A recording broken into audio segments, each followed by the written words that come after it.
बहुत साल पहले की बात है। रामपुर नाम का एक गांव था। उस गांव में एक घर के पिंजरे में एक तोता रहता था। वो बहुत ही उदास था। वो हर बार यही कोशिश करता था कि वो एक दिन इस पिंजरे से निकलकर दूर चला जाएगा, लेकिन वो हर बार नाकामयाब हो जाता। पता नहीं कब मैं इस पिंजरे से निकलूंगा। मैं यहाँ ठीक से सांस भी नहीं ले पाता हूँ। मैं आकाश में उड़ना चाहता हूँ, अपनी मर्जी का मालिक बनना चाहता हूँ, लेकिन मैं तो यहाँ लोगों के मनोरंजन के लिए कैद किया गया हूँ। हे भगवान, कोई तो मुझे यहाँ से आज़ाद करो। एक दिन एक कबूतर जंगल से दूर एक गांव में घूमने के लिए आ जाती है। फिर कबूतर की नज़र उस तोते पर पड़ती है। तोता कबूतर को आवाज़ लगाते हुए उसे कहता है, क्या तुम मुझे इस पिंजरे से निकलने के लिए मदद करोगे? बहुत दिनों से मैं इस पिंजरे में बंद हूँ। हाँ हाँ, मैं तुम्हारी मदद अवश्य करूंगी, लेकिन तुम मुझे ये बताओ, इस पिंजरे में कैद कैसे हो गए? अरे तुम्हें क्या बताऊँ अब। मैं तो जयपुर के एक जंगल में रहता था, लेकिन वहाँ पर शिकारी का आतंक था। शिकारी ने मुझे और मेरे अन्य साथियों को पकड़कर पिंजरे में बंद कर दिए और फिर हमें शहर ले जाकर बेच दिए। मैं 6 महीने से इस पिंजरे में कैद हूँ। यहाँ से भाग निकलने की सोचता हूँ, लेकिन हमेशा असफल ही रहता हूँ। तुम्हारी कहानी सुनकर तो मुझे बहुत दुख हुआ। मैं तुम्हारी मदद अवश्य करूंगी। तुम बिल्कुल चिंता मत करो, मुझ पर विश्वास रखो।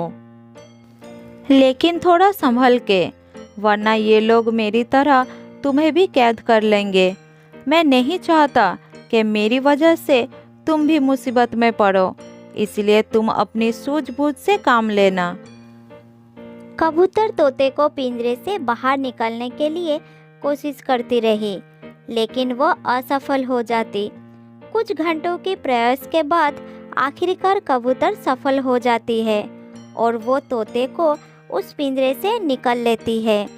फिर वो दोनों बिना समय नष्ट किए जंगल में उड़ जाते हैं। मैं तुम्हारा दिल से धन्यवाद करता हूँ। आज तुम नहीं होती तो पता नहीं मुझे और कितने सालों तक इस पिंजरे में बंद रहना पड़ता। आज से तुम मेरी अच्छी दोस्त हो। तुम कभी भी किसी मुसीबत में पड़ोगे तो मैं तुम्हारी सहायता अवश्य करूँगा। मुझे तुम्हारी ये दोस्ती स्वीकार है, लेकिन अब तुम यहाँ से जाओगे कहाँ? तुम चाहो तो मेरे साथ मेरी जंगल में चल सकते हो। हम वहाँ पर बहुत मस्ती करेंगे और खूब खेलेंगे। कबूतर की बात मानकर तोता उनके साथ जंगल में चला जाता है।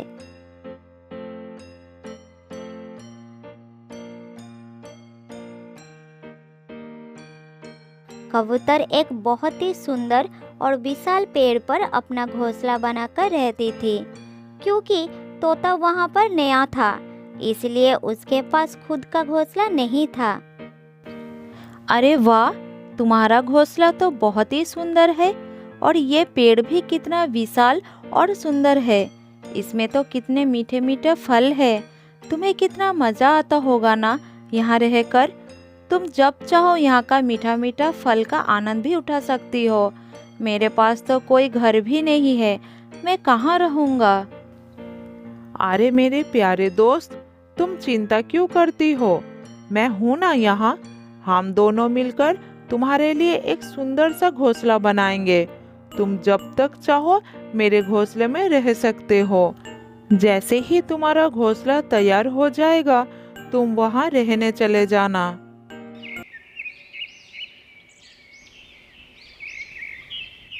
कुछ दिन बाद तोता कबूतर की सहायता से बहुत ही सुंदर घोंसला तैयार कर लेता है। घोंसला देखकर दोनों बहुत ही खुश हो जाते हैं। तोता तो खुशी से नाच उठता है। मैं तुम्हारे एहसान कैसे चुकाऊंगा? तुमने एक बार नहीं बल्कि 2 बार मेरी मदद की है। एक बार मुझे पिंजरे से छुड़ाकर और दूसरा मेरे लिए इतना सुंदर घोंसला बनाकर। तुम्हारा मुझ पर बहुत बड़ा एहसान है। अब तुमने दोस्त बनाया है तो दोस्ती का फर्ज तो निभाना पड़ेगा। आज मैंने तुम्हारी मदद की है, क्या पता कल मैं किसी मुसीबत में फंस जाऊंगी तो तुम मेरी मदद कर देना। इसी तरह वक्त बीत जाता है और वक्त के साथ साथ तोता और कबूतर की दोस्ती और भी गहरी होती गई। वो दोनों एक साथ बहुत ही खुश रहने लगे। उसकी दोस्ती की मिसाल पूरा जंगल देने लगे। हर रोज़ वो किसी न किसी की मदद करते थे और वो सब मिलकर जंगल में खुशी खुशी रहते थे।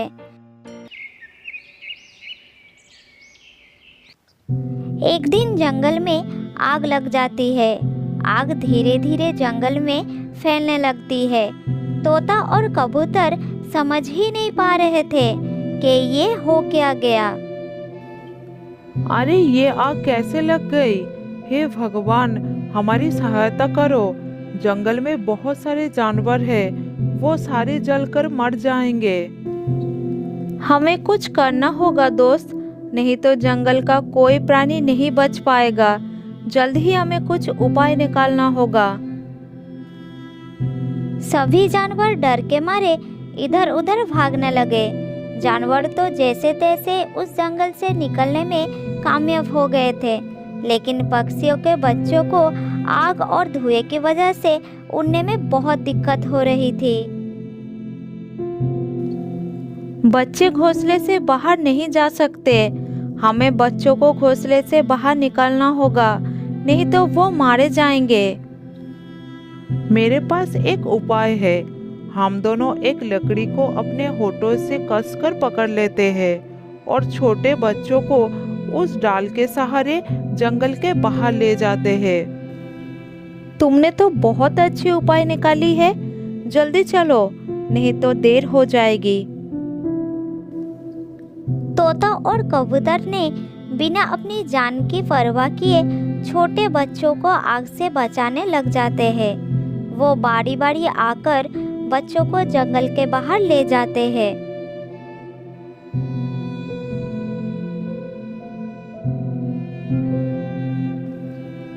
थोड़ी देर में पूरे जंगल में आग फैलने लगते हैं। छोटे बच्चों को बचाने के चक्कर में वो ये भूल जाते हैं कि वो दोनों आग के चपेट में आ चुके हैं। पूरे जंगल में धुआं फैल जाता है। तोता और कबूतर को कुछ भी दिखाई नहीं देता। तुम कहाँ हो दोस्त? आग तो चारों तरफ फैल चुकी है और धुएं की वजह से मुझे तुम नजर नहीं आ रही हो। मुझे भी तुम दिखाई नहीं दे रहे हो। मुझे सांस लेने में बहुत दिक्कत हो रही है। अगर बच गए तो दोबारा हम अवश्य मिलेंगे। दोनों को कुछ समझ नहीं आ रहा था इस आग से कैसे बचेंगे। आग इतनी फैल चुकी थी कि पूरा जंगल जल गया था। कबूतर को सांस लेने में बहुत कष्ट हो रही थी और थोड़ी देर बाद वो अपनी प्राण खो देती है। दूसरी ओर तोता बहुत कोशिश कर रहा था कि वो खुद को और कबूतर को आग से बचा सके। तोता अपनी जान बचाने के लिए यहाँ वहाँ उड़ रहा था। तभी वो आग के चपेट में आ जाता है और उसकी भी मौत हो जाता है। बहुत देर तक जब अन्य पक्षियों को तोता और कबूतर दिखाई नहीं देते, तब उन्हें अंदेशा हो जाता है कि शायद वो आग की चपेट में आ गए हैं। मुझे ये सोचकर बहुत ही दुख हो रहा है कि हमारे प्राण की रक्षा करते करते वो अपनी जान दे बैठी। भगवान उन दोनों की आत्मा को शांति दे। बहुत साल पहले की बात है। एक घने जंगल में एक हिरन और एक हिरनी रहा करती थी। वो एक दूसरे से बहुत प्यार करते थे। उनके कोई संतान नहीं थी। इस वजह से उनके मन में थोड़ा दुख था। एक दिन हिरनी को घर पर छोड़कर हिरन भोजन के तलाश में जंगल में गया था। उसी समय एक शेर आया और हिरन का पीछा करने लगा।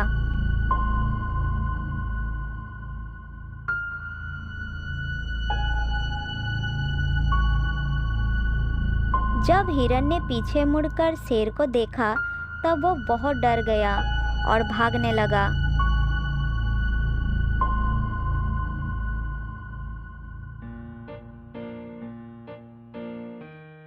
इधर हिरनी हिरन के पीछे ही आ रही थी। जब उसने अपने पति के प्राण संकट में देखा तब वो दौड़ने लगी और दौड़ते दौड़ते शेर के सामने आ गई। हिरनी को सामने देखकर शेर ने अपनी गति धीमी कर दी। उधर हिरन बहुत आगे निकल चुका था।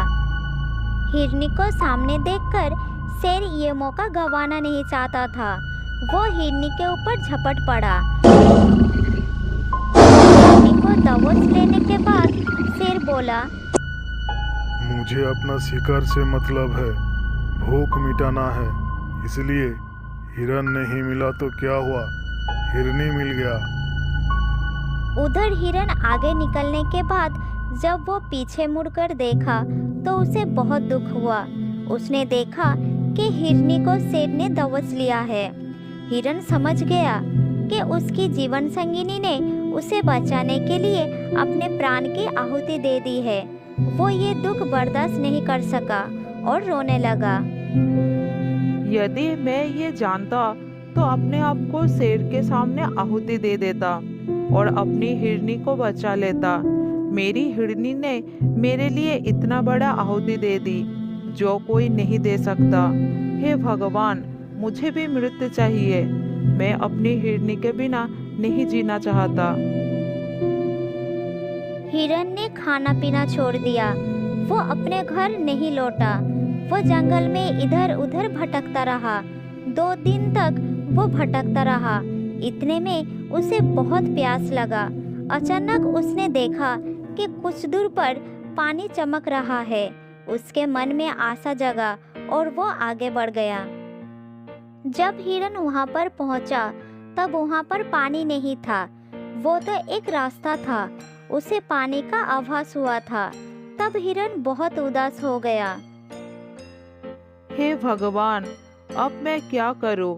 मैं इतनी दूर चला आया लेकिन फिर भी प्यासा का प्यासा रह गया। मेरा गला सूखा जा रहा है। इतने में एक खरगोश वहाँ पर आ गया। खरगोश का शरीर गीला दिखाई पड़ रहा था। तब हिरन के मन में थोड़ा आशा जग गया। वो खरगोश के पास गया और पूछा,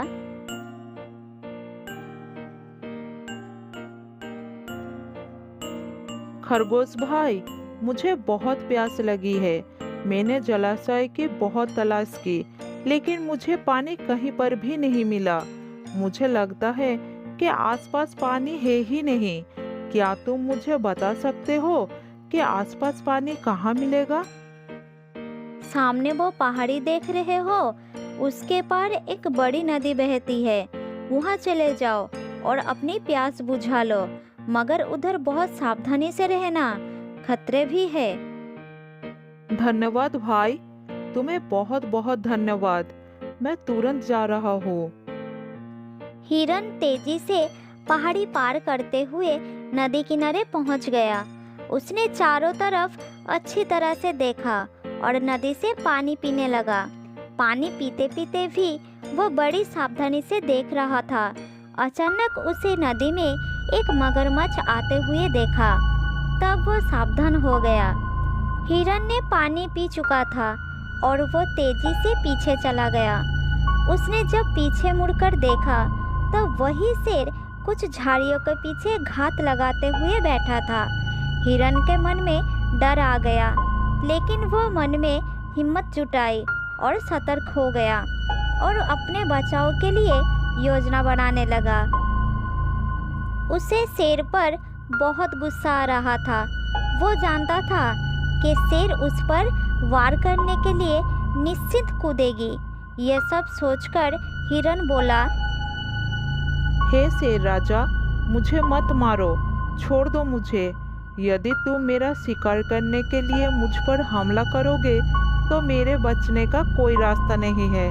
मेरे पीछे नदी में बड़े बड़े मगरमच्छ है, इसलिए मुझे जाने दो, मत मारो मुझे। तुम मेरा शिकार हो और तुम्हें किसी भी कीमत पर मैं नहीं छोड़ूंगा। तुम मरने के लिए तैयार हो जाओ। हिरन मन में हिम्मत जुटाकर सावधान हो गया और शेर उसके ऊपर जैसे ही कूदा, तब हिरन ने अपने सींग की मदद से उसे पानी में उछाल दिया।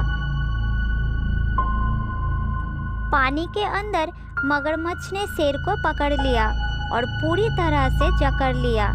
शेर ने मगरमच्छ के चबड़े से बचने का बहुत प्रयास किया, लेकिन सफल नहीं हो पाया। मगरमच्छ अपने आप को पानी का शेर समझता था, इसलिए वो भी पीछे नहीं हटने वाला था। शेर खुद को छुड़ाने के लिए कोशिश करने लगा, लेकिन मगरमच्छ ने शेर को अपने जबड़े में जकड़ते हुए पानी के अंदर लेकर चला गया।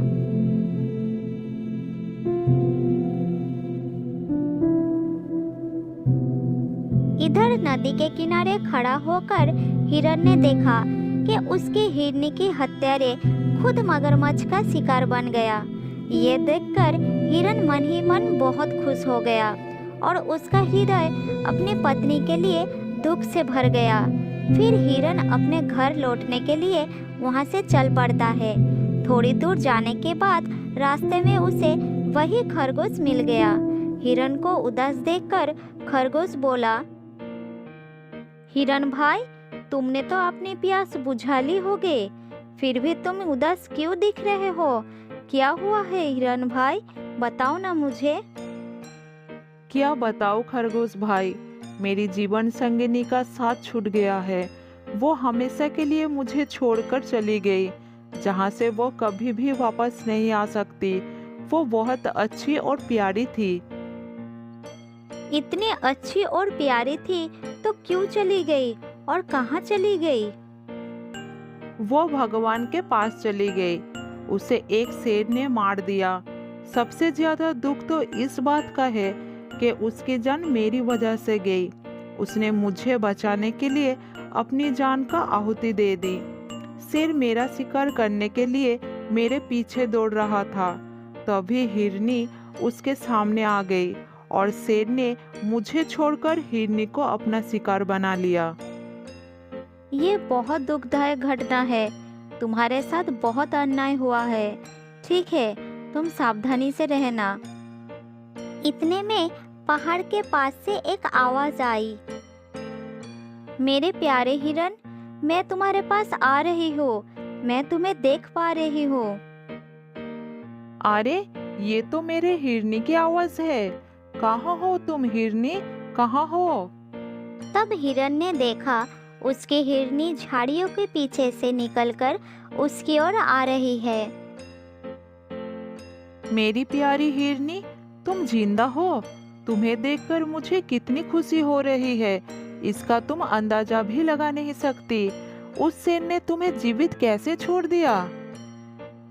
तुम्हारा प्यार के लिए ही आज मैं जीवित हूँ, तुम्हारे सामने खड़ी हो। अब पूछोगे नहीं कैसे ये सब हुआ? हाँ हाँ, बताओ, तुम जीवित कैसे वापस आए? मैं सब कुछ सुनना चाहता हूँ। तो सुनो, जब शेर ने मुझे पकड़ा तो मैं धैर्य दिखाते हुए दिमाग से काम लिया। मैं चुपचाप लेटी रही। शेर ने सोचा कि मैं मर गई। उसने तब सोचा ये शिकार तो मिल ही गया है, क्यों ना अगले शिकार के लिए प्रयास किया जाए। वो जैसे ही आगे निकला, मैं तुरंत उठकर भाग निकली। अब आगे की कहानी सुनो। वो मेरा पीछा करते हुए नदी किनारे पहुंच गया था। वहां उसने मुझे पानी पीते हुए देख लिया। मैंने भी धैर्य और दिमाग से काम लिया। वो मेरा शिकार करने के लिए उछला और मैंने उसे अपनी सींग से मारकर नदी में गिरा दिया। फिर वो दुष्ट शेर मगरमच्छ का शिकार बन गया। एक दूसरे की बातें सुनकर दोनों ही खुश हो गए। इस तरह से धैर्य और दिमाग से काम लेने के कारण दोनों की जान बच गई। फिर दोनों मिलकर अपने घर लौटने लगे।